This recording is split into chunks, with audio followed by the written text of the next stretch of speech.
स्वागतं स्वागतं स्वागतं स्वागतं स्वागतं स्वागतं स्वागतं स्वागतं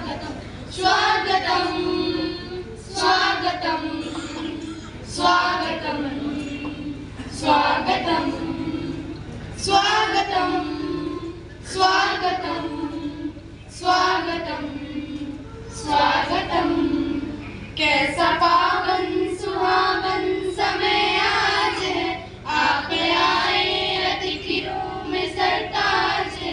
कैसा पावन सुहावन समय आज है, आप आए अतिथियों में सरताज है। देवी की भांति पूजन करे आज हम, स्वागतम स्वागतम स्वागतम स्वागतम स्वागतम स्वागतम स्वागतम स्वागतम स्वागतम स्वागतम स्वागतम स्वागतम स्वागतम स्वागतम स्वागतम स्वागतम मन की बगिया से हमने कलियां चुनी, श्रद्धा के फूलों से हमने माला बुनी। मन की बगिया से हमने कलियां चुनी, श्रद्धा के फूलों से हमने माला बुनी।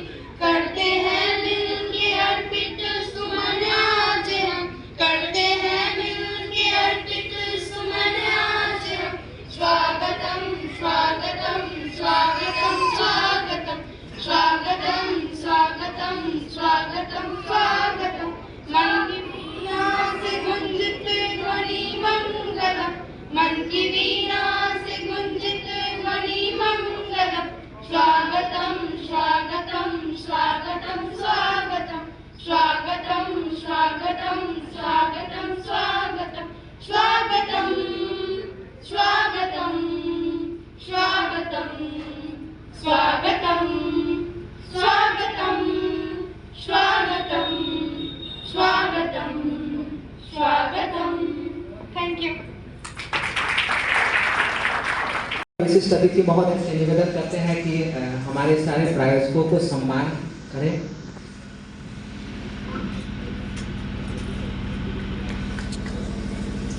विश्वविद्यालय की मैम अगर मौजूद है तो आए स्टेज पर।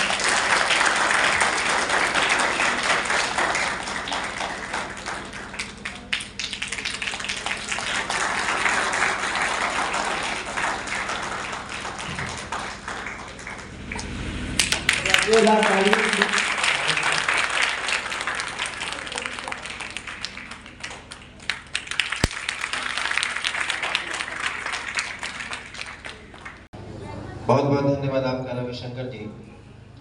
सभा में उपस्थित वीणा सिंह विधायिका महनार, सिद्धार्थ पटेल जी, वैशाली विधायक doctor Pankaj Kumar ji, diet HM, और इस सभा में उपस्थित तमाम सभी महिलाओं का, माताओं का, बहनों का, बच्चों का, अपने भाइयों का मैं सहृदय आभार व्यक्त करता हूँ, स्वागत करता हूँ, अभिनंदन करता हूँ।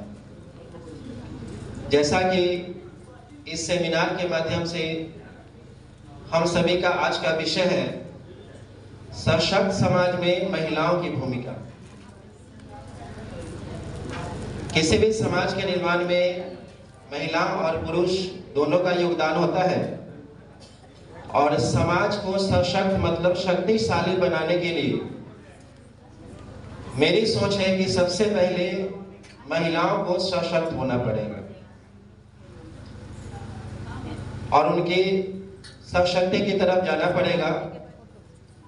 सशक्त होने का मतलब होता है सबसे पहला आत्मनिर्भर होना, यानी कि एक महिला जब तक आत्मनिर्भर नहीं होगी तब तक समाज में अपनी महत्वपूर्ण भूमिका अदा नहीं कर सकती।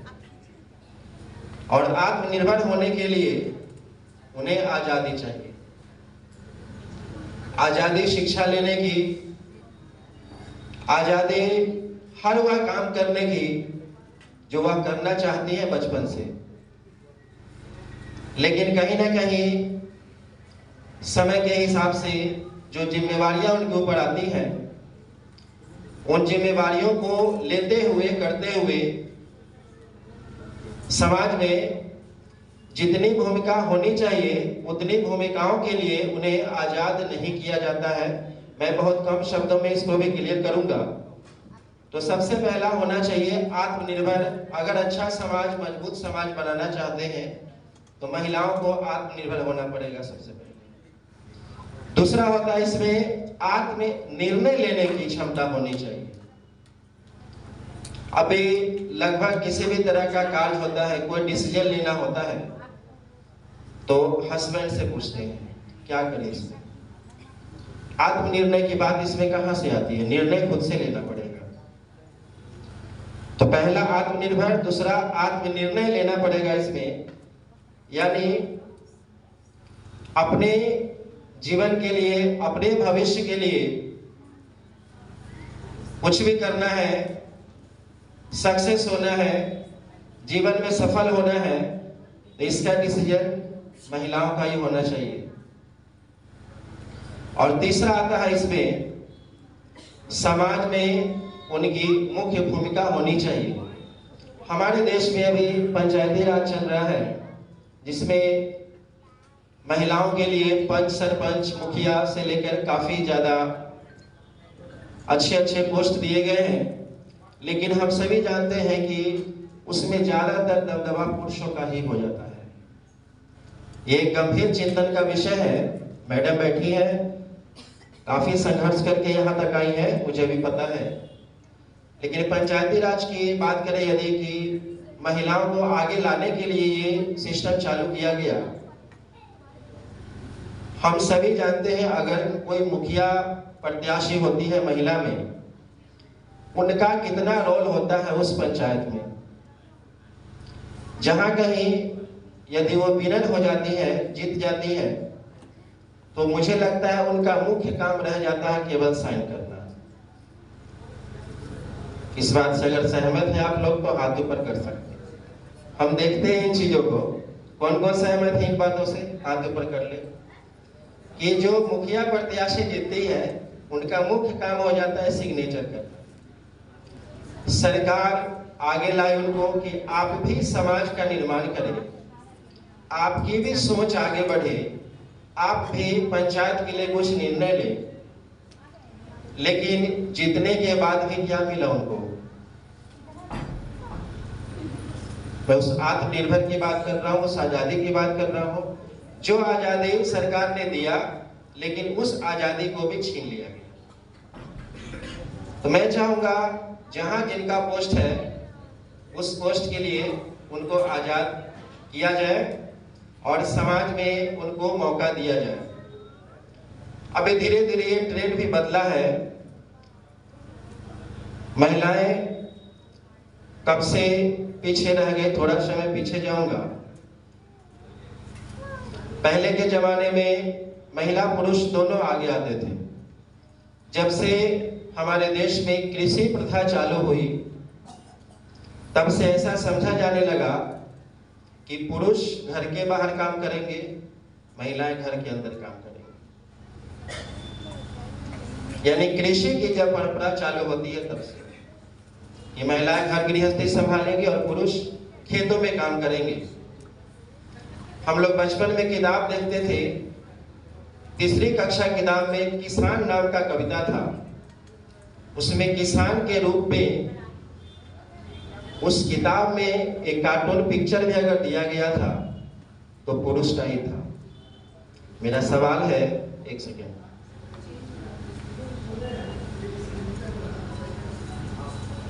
कि हमारे देश के सिस्टम में ऐसा क्यों बन चुका कि किसान के रूप में महिला का ही चित्र, पुरुष का ही चित्र क्यों रहेगा, महिला का चित्र क्यों नहीं हो सकता है, जबकि महिला भी खेती करती है। तो हर जगह सिस्टम में कहीं ना कहीं महिलाओं को पीछे रखा गया है। फिर भी महिलाएं अपनी मेहनत से, लगन से, अपने जोश, जुनून, हौसले से आज यहाँ बैठे हम सभी के बीच में। इन सारी महिलाओं के लिए हम चाहेंगे पहले जोरदार तालियां बजनी चाहिए। इतना संघर्ष करने के बाद हम लोग के बीच बैठी हैं। अभी मैं एक दो एग्जाम्पल आपको बताता हूँ। एक दिन हमारे स्कूल में क्या होता है, इसको समझिएगा, वर्तमान की लड़की कितनी स्ट्रॉन्ग होती है, आप इमेजिन नहीं कर सकते। अभी मुझे लगता है 10 से 15 दिन पहले की बात है। पहली घंटी पढ़ाई होने के बाद दो लड़की मेरे पास आती है, दोनों सिस्टर है, 3rd और 4th की। मुझे आकर बोलती है, सर आप घर जाएं, टेस्ट हो गया हमारा। हम बोले घर क्यों जाओगी? तो सर दादाजी का डेड बॉडी घर पे पड़ा हुआ है।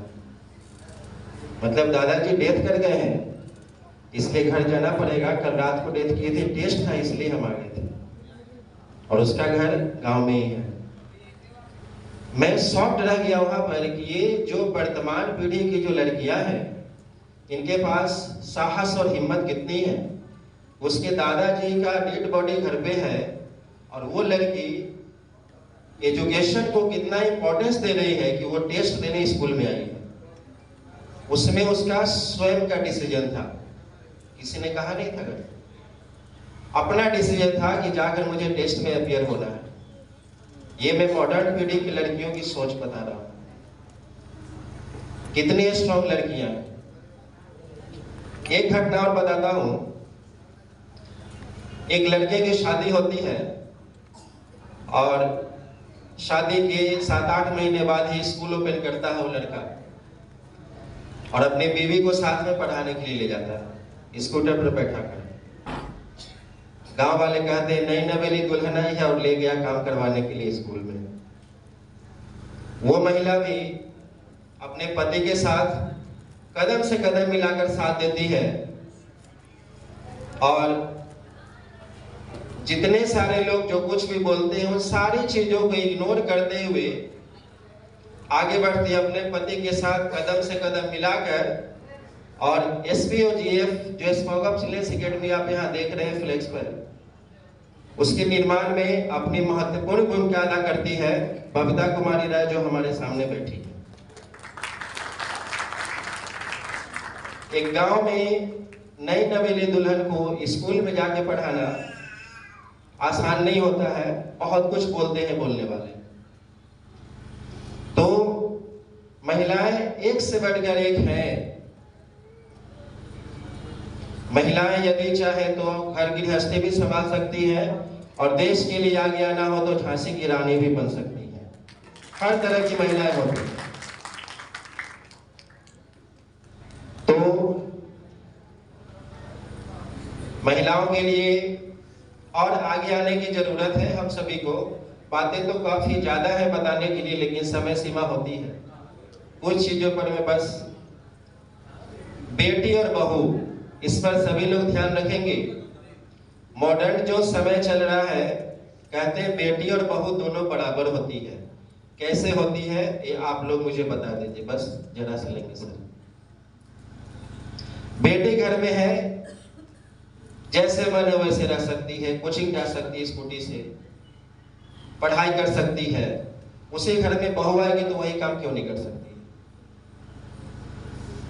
सवाल यहाँ पर ये है, अगर बहू बेटी ही है तो गांव हो या शहर हो, अगर हम बहू सिलेक्ट करने के लिए जाते हैं, लड़की देखने के लिए, ये मेरे हिसाब से बहुत बड़ा गंभीर चिंतन का विषय है, जो कि मैं भी देखता हूँ।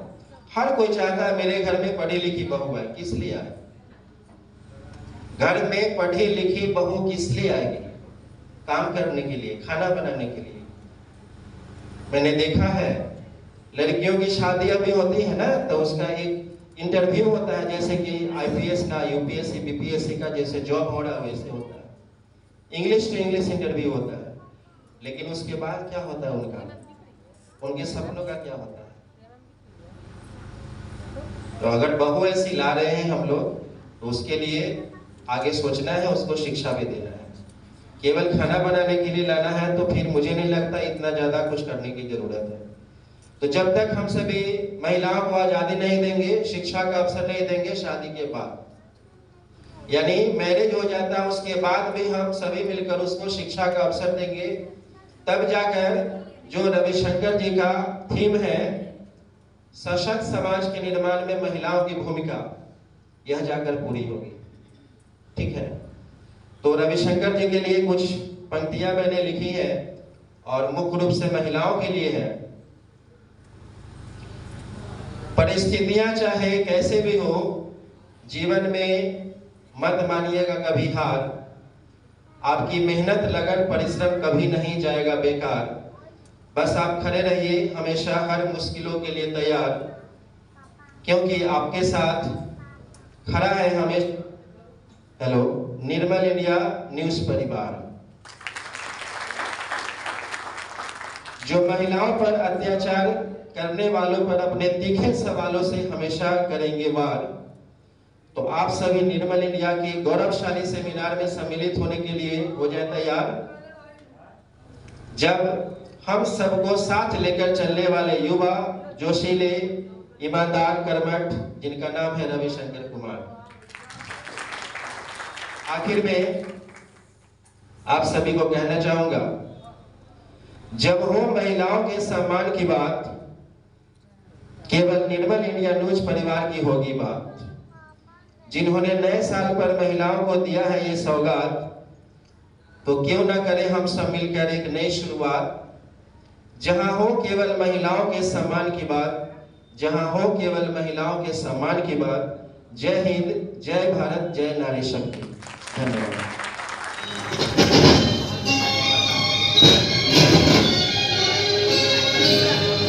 साउंड तो पूरा साउंड बढ़ाओ, साउंड बढ़ाओ।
दिन गवाते आए, इस आग में हमारा सुख चैन जल गया है। इस खिलाफ जाने आवाज कब उठेगी, इस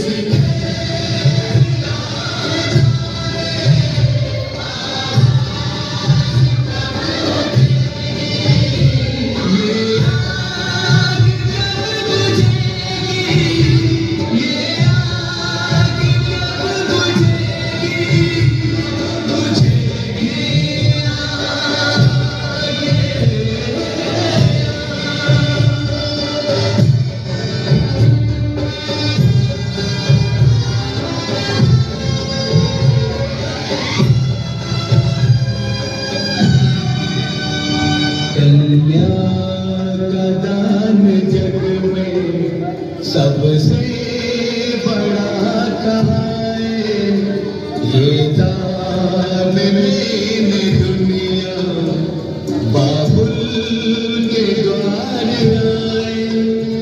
तन के खड़ा भिखारी दातार सर झुकाए, कब तक इस देश में बहेगी,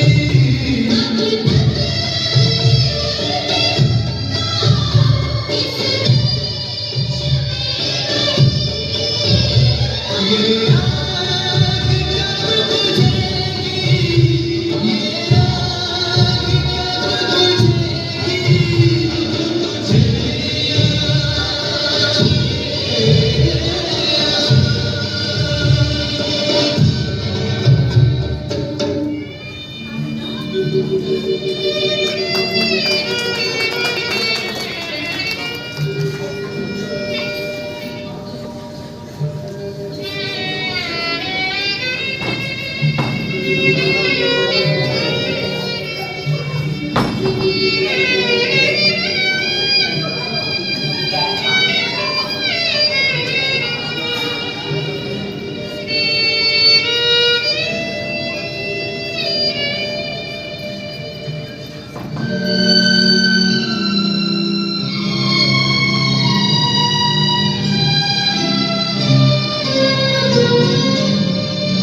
ममता उजड़ गई है और प्यार लुट गया है, बाबुल की हसरतों का संसार लुट गया है। एक गुल के टूटने से गुलजार लुट गया है। अब जाने ये कहानी किस मोड़ पे रुकेगी,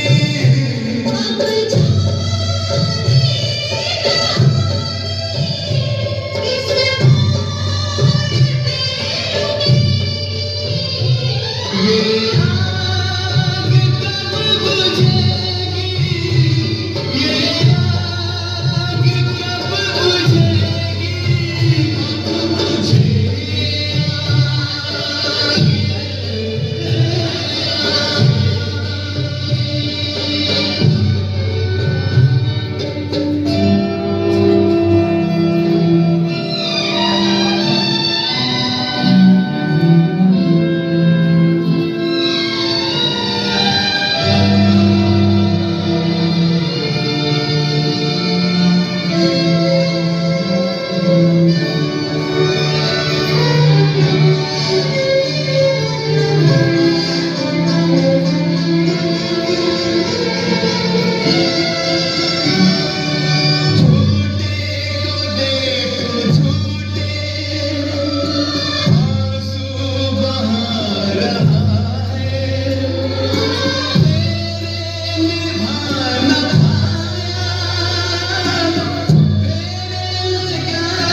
झूठे वो देखो झूठे आंसू बहाया है तेरे निभाना आया तेरे लगाया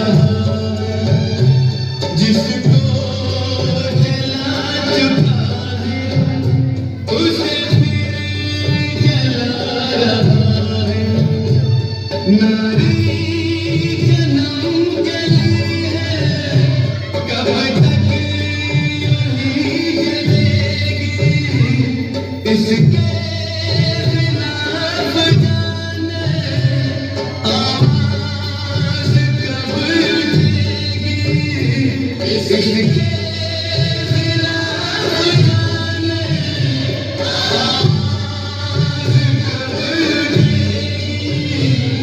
ये आग कब बुझेगी ये आग कब बुझेगी मुझे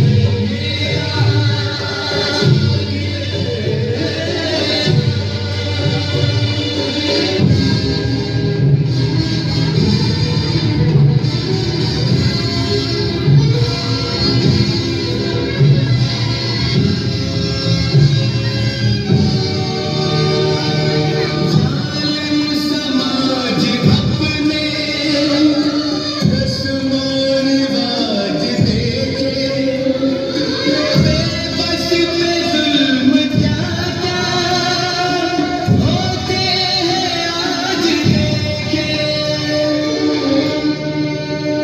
जालिम समाज अपने रस्म रिवाज देखे बेबस पे जुल्म क्या क्या होते हैं आज देखे किस दर्जा गिर चुका है खुद को समाज देखे हर रोज दुल्हनों की कब तक बलि चलेगी इसके खिलाफ जाने आवाज कब उठेगी ये आग कब बुझेगी ये आग कब बुझेगी बुझेगी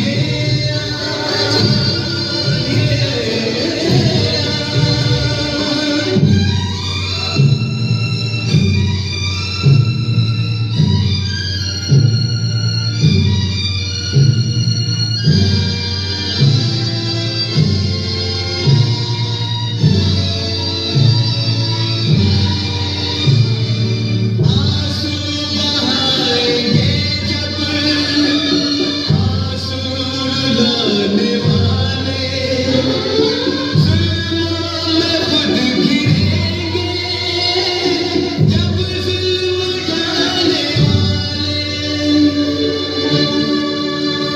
आंसू बहाएंगे जब आंसू रुलाने वाले जुल्मों में